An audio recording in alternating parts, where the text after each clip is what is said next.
Oh my gosh. What? No way. I'm so embarrassed. This is unreal.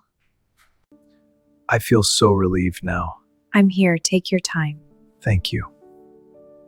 Have you ever looked at someone every single day, someone you shared a coffee pot with, sat in meetings with, maybe even passed in the hallway 1,000 times, and realized you didn't know them at all? We build these walls around ourselves, especially at work. We wear our professional masks. But what happens when the mask slips? What happens when the person you thought was a stranger turns out to be the answer to a prayer you hadn't even spoken aloud? Today's story is about Mark, a single father convinced that love had passed him by, and Sarah, the coworker he thought he knew. It's a story about a mistaken table that turned into a lifetime of happiness. You are going to want to grab a tissue for this one, because the ending, well, it's going to stay with you for a long time. But before we dive into this beautiful journey, welcome back to the channel, family. If you believe that love can find us in the most unexpected places, do me a huge favor, hit that like button right now. It helps us share these positive stories with more people who need a little hope today. And if you haven't already, make sure to subscribe and turn on that notification bell. Join our community of story lovers. Now, let's get into the story of Mark, Sarah, and the date that changed everything. The rain was hammering against the windshield of Mark's rusted sedan, a rhythmic drumming that usually calmed him, but tonight, it only matched the anxious pounding in his chest. Mark checked his reflection in the rearview mirror. He looked tired. No matter how much cold water he splashed on his face or how neatly he tied his tie, the fatigue was etched into the corners of his eyes. That was the uniform of a single dad who worked 50 hours a week and spent his weekends playing tea party and helping with second-grade math. Mark was 34, but he felt 50.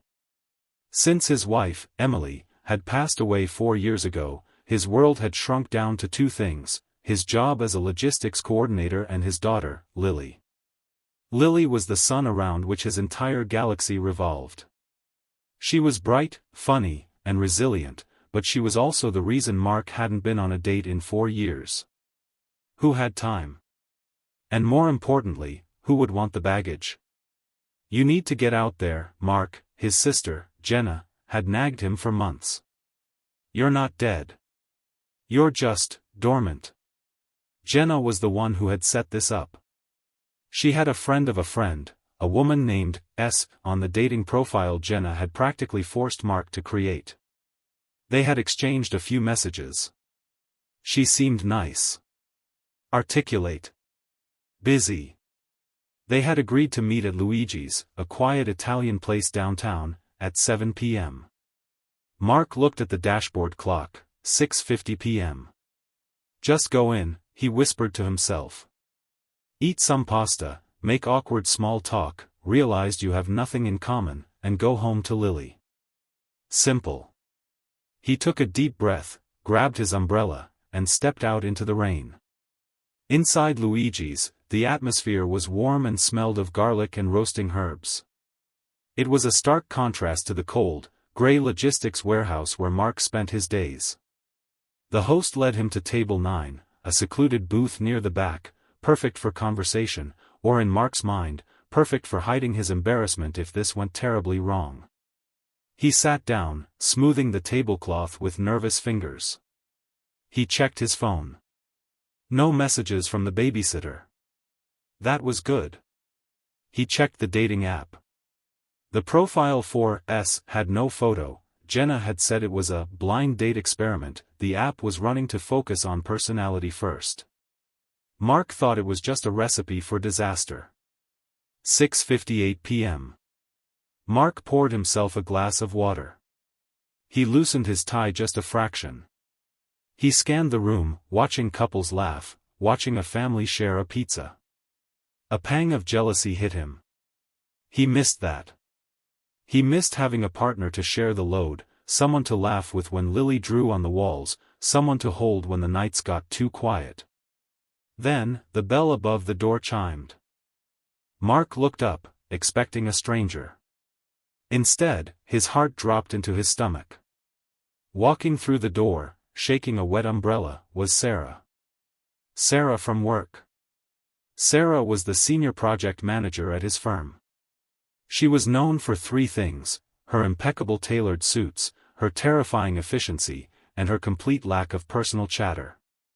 She was the ice queen of the logistics department. Mark had worked 3 desks away from her for 2 years. They had spoken maybe 100 words to each other, mostly consisting of, "Is the report filed?" and, "Excuse me, you're blocking the printer." She was beautiful, undeniably. She had sharp features, piercing blue eyes, and today, her usual tight bun was let loose, her blonde hair falling in soft waves around her shoulders. She wasn't wearing her gray office armor. She was wearing a deep navy dress that softened her edges, making her look human. Accessible. Mark panicked. Oh no, he thought. She's going to see me. If Sarah saw him sitting alone at a romantic table with a rose in the center, she would know he was on a date. And if he got stood up? He'd never hear the end of it. Or worse, she'd give him that pitying look he hated. Mark grabbed the menu and held it up like a shield, hiding his face. Asterisk, please don't come this way. Please don't come this way, asterisk. He heard the click-clack of heels on the hardwood floor. They were getting louder. Asterisk, go away, Sarah.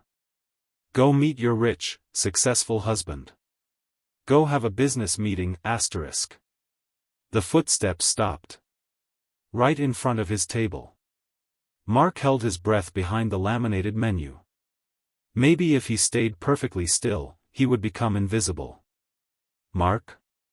The voice was hesitant, soft. It didn't sound like the project manager who barked orders about shipping lanes. Mark slowly lowered the menu. Sarah was standing there, clutching a small clutch bag, looking just as confused as he felt.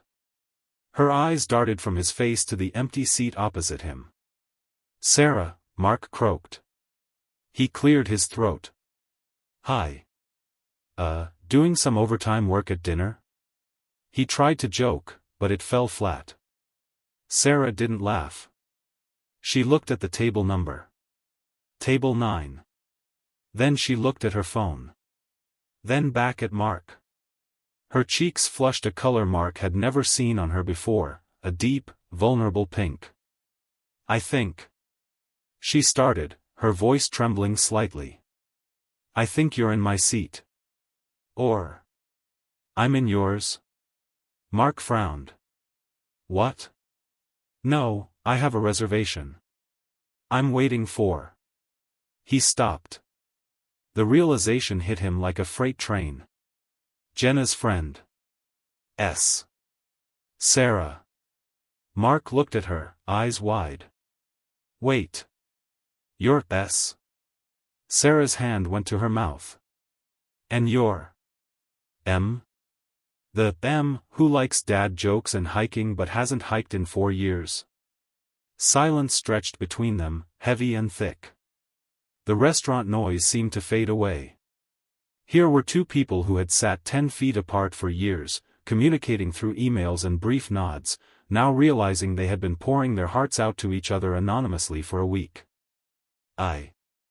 Mark stood up, his chair scraping loudly against the floor. I had no idea. Sarah, I'm so sorry. If this is weird, if you want to leave, I totally get it. I mean, we work together. This is a violation of some HR policy, right? I can just go. He started to reach for his coat, his insecurity taking the wheel. Why would Sarah, the high-flying manager, want to date Mark, the guy who brought leftover mac and cheese for lunch? Sit down, Mark, Sarah said. It wasn't an order. It was a request. Mark froze. He looked at her. She wasn't looking at the door, she was looking at him with a strange intensity. Please, she added, taking a step closer to the table. I really liked our messages.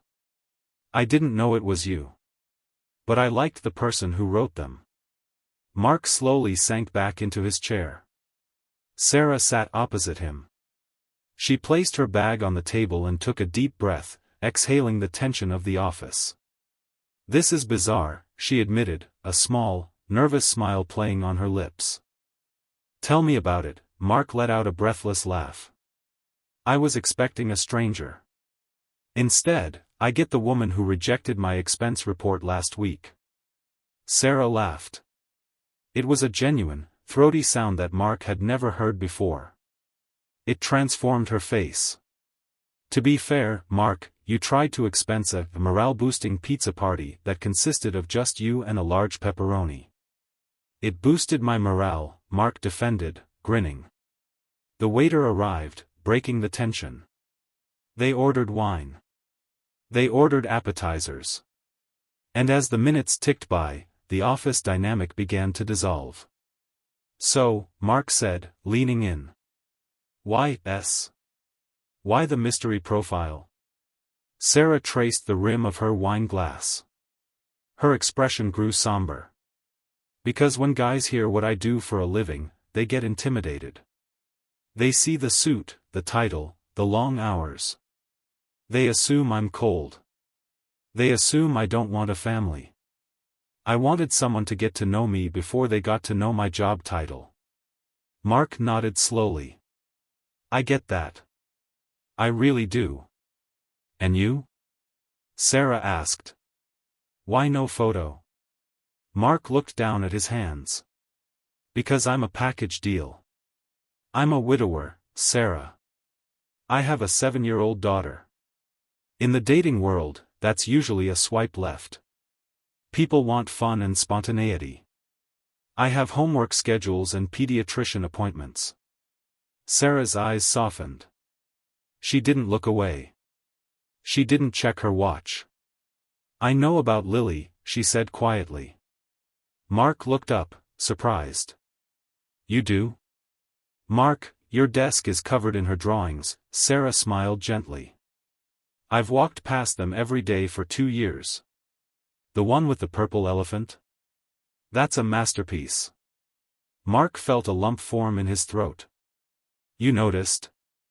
"I notice a lot of things," Sarah said. "I notice that you leave exactly at 5 p.m. every day, not because you're lazy, but because you have to pick her up from after-school care.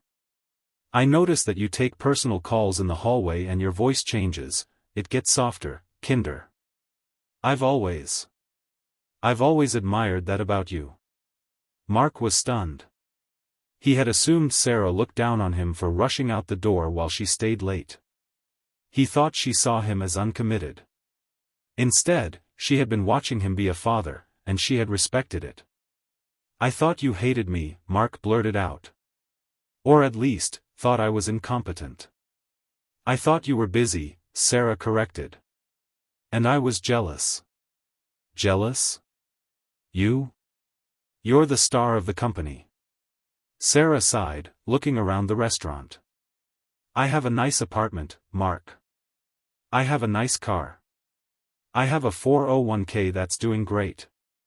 But I go home to an empty house. I eat dinner standing up at my kitchen island answering emails. I've spent 10 years building a career, and I forgot to build a life." She reached across the table, her fingers brushing his hand for just a second. "When I read your messages, the way you talked about finding joy in small things, about resilience, it made me feel something I haven't felt in a long time. Hope."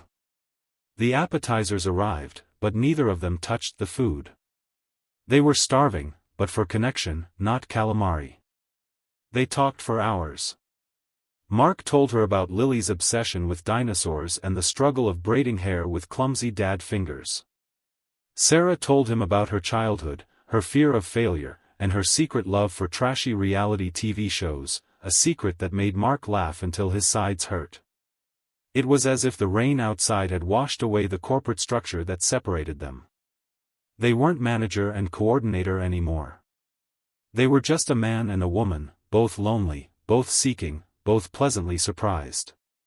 But every story has a challenge, and theirs came right before dessert. Mark's phone buzzed aggressively on the table. It was the emergency ringtone he had set for the babysitter. Mark's face went pale. He snatched the phone. I have to take this. He answered, listening intently. His expression shifted from fear to resolve. Okay. Okay, Mrs. Gable. Don't worry. I'm coming. I'm on my way right now. He hung up, looking at Sarah with frantic eyes. It's Lily. She woke up screaming. She had a nightmare, a bad one, and she's throwing up. She wants me. I have to go. This was the moment, Mark thought. This was the moment where the date ends, the woman realizes his life is too chaotic, and she walks away. He grabbed his wallet to throw cash on the table. I am so sorry, Sarah. I had a great time, really. I'll pay for this. I have to. Sarah was already standing up. She wasn't looking at him with annoyance. She was putting on her coat. Put your wallet away, Mark, she said firmly. I'll get the check. You get the car. No, I can't let you. Mark. She used her project manager voice, authoritative and sharp. Go get your daughter. I will handle this. Go. Mark didn't argue. He ran out into the rain. The drive home was a blur. When he got there, the babysitter, an elderly neighbor, looked relieved to see him. Lily was in her bed, pale and shivering, clutching her stuffed rabbit. Daddy, she whimpered. Mark sat on the edge of the bed, pulling her into his arms. I'm here, Bug. I'm here. It was just a dream. He spent the next hour cleaning her up, changing her sheets, and rocking her until her breathing steadied. The glamour of the restaurant, the wine, the beautiful woman, it all felt like a distant memory. This was his reality. Vomit, tears, and exhaustion. He finally got Lily back to sleep around 9:30 p.m. He walked out of her room, closing the door softly, and slumped against the hallway wall. He felt a heavy sadness. He had probably blown it with Sarah. Running out like that? Leaving her with the bill? She was probably halfway home, deleting his number. He walked into the living room, intending to text her an apology. He stopped dead in his tracks.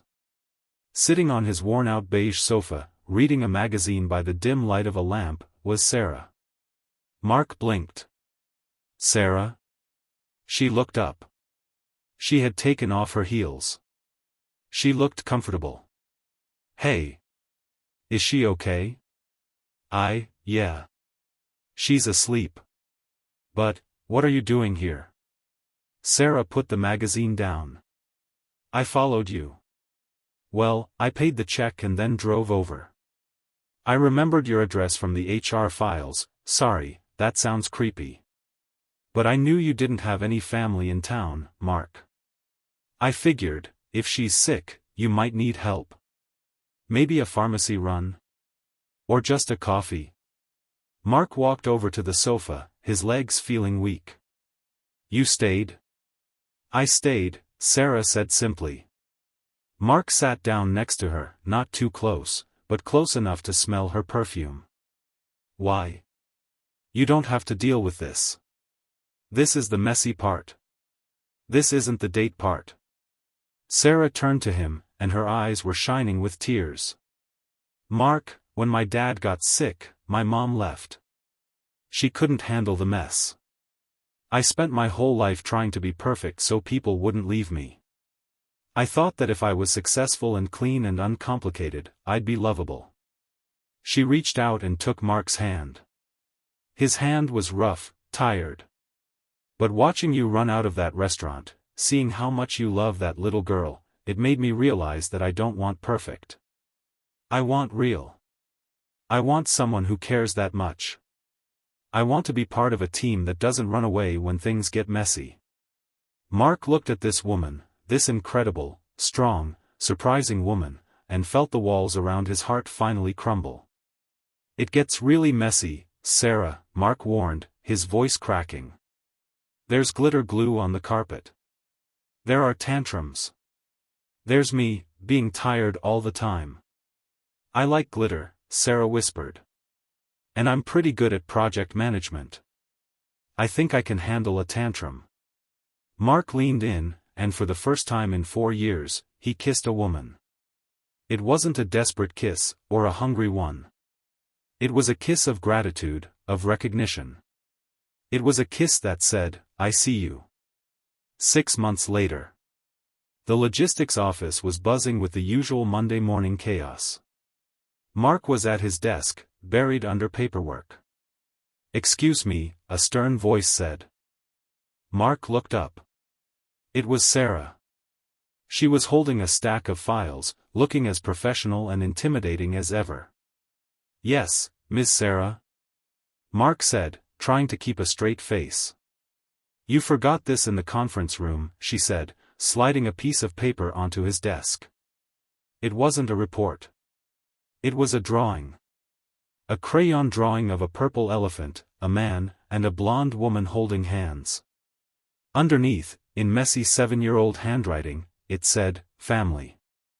Also, Sarah added, dropping her voice to a whisper so no one else could hear. Lily wants to know if we can have tacos tonight. She says your spaghetti is suspicious. Mark grinned, love radiating from him. Tell her tacos are approved. But I'm making the guacamole.